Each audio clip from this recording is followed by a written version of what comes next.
રાજ્યમાં હાહાકાર મચાવનાર ચાંદીપુરા વાયરસની સામે લડવા મધ્ય ગુજરાતની સૌથી મોટી એસએચજી હોસ્પિટલ સજ્જ. ગુજરાતમાં હાલ એક રોગ બાળકોમાં ખૂબ હાહાકાર મચાવી રહ્યો છે, તે છે ચાંદીપુરા વાયરસ. ચાંદીપુરા વાયરસથી બાળકોના મોત થયા હોવાના રિપોર્ટ બાદ તંત્રમાં દોડધામ મચી ગઈ છે. વડોદરાની એસએચજી હોસ્પિટલ ખાતે પણ શંકાસ્પદ 3 કેસ દાખલ થયા છે. ચાંદીપુરા વાયરસ સામે લડવા માટે એસએચજી હોસ્પિટલ સજ્જ બન્યું છે. એસએચજી હોસ્પિટલના આરએમઓ ડોક્ટર દેવશી હેલૈયાએ જણાવ્યું કે એસએસ પટેલ ખાતે તબીબોનું માનવ બળ મોટા પ્રમાણમાં છે અને હોસ્પિટલમાં પૂર્ણ સુવિધા છે. ચાંદીપુરા કેસ માટે એસએચજી હોસ્પિટલ સજ્જ છે. દર્દીઓની આની સારવાર પૂરેપૂરી મળી રહે છે. શંકાસ્પદ 3 કેસ નોંધાયા છે. હજુ તે પૂરા થયા નથી અને જે પોઝિટિવ કેસ આવ્યા છે અને કોઈ બેમત નથી. મેડિકલ કોલેજ હોવાથી તમામ પ્રકારની સુવિધા દર્દીઓને મળી રહેશે. આની કોઈ વેક્સિન નથી. આરોગ્ય કર્મીઓ દ્વારા દર્દીઓના પરિવારજનોને તેમજ દર્દીઓને તકેદારી કેવી રાખવી જોઈએ તેની જાણકારી આપવામાં આવતી હોય છે. સંક્રમિત થનાર દર્દીને જોરદાર તાવ આવે છે, તેમાં ફ્લૂ જેવા લક્ષણ હોય છે અને એનેફ્લાઇટિસની ફરિયાદ આવે છે. આ વાયરસથી સંક્રમિત દર્દીઓમાં ઉલટી, ગરદનમાં ખેંચાણ, માથામાં દુખાવો એ સામાન્ય લક્ષણ છે. બાળકોને આ વાયરસથી સંક્રમિત થતા બચાવવા તેમને પ્રભાવિત વિસ્તારો કે જંગલોમાં જવાથી રોકવા જોઈએ. મચ્છરો અને માખીઓનો ઉપદ્રવ અટકાવવા સમયાંતરે છંટકાવ કરતા રહેવું જોઈએ. સંક્રમણના લક્ષણો વિશે ખબર પડતા તાત્કાલિક ડોક્ટર્સની સલાહ લેવી જોઈએ. સર, ચાંદીપુરા વાયરસને લઈને કયા પ્રકારની એસએસજીમાં એસઓપી તૈયાર કરવામાં આવી છે?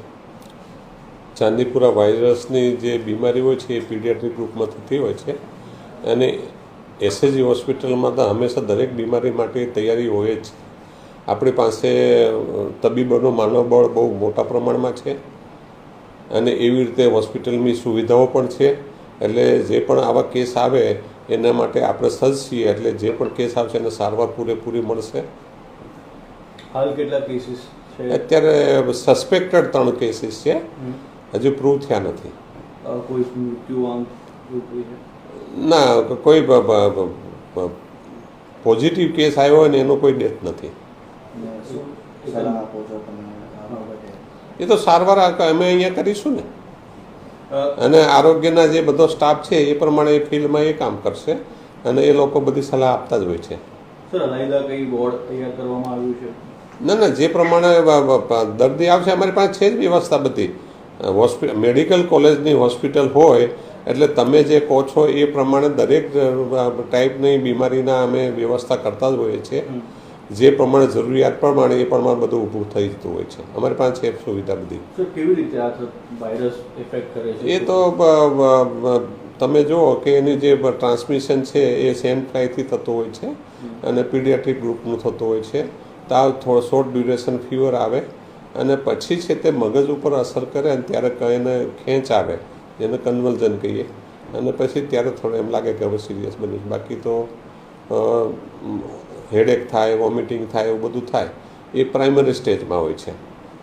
ખાસ કોઈ આના માટે કઈ વેક્સિન હોય છે કે મેડિસિન હોય છે સર આના માટે? ના, એની કોઈ એન્ટીવાયરલ મેડિસિન હજુ છે નહીં. આપણે જેને પણ, અને વાયરલ બીમારી સેલ્ફ લિમિટિંગ હોય, એ કોમ્પ્લિકેશન કરે ત્યારે જ એની સારવાર કરવાની હોય અને એના માટે આપણે હોસ્પિટલમાં બધી તૈયારી છે. શું તકેદારી રાખવી જોઈએ? તકેદારી તો એ આરોગ્ય કર્મચારીઓ કે એ પ્રમાણે તકેદારી રાખવાનું થાય.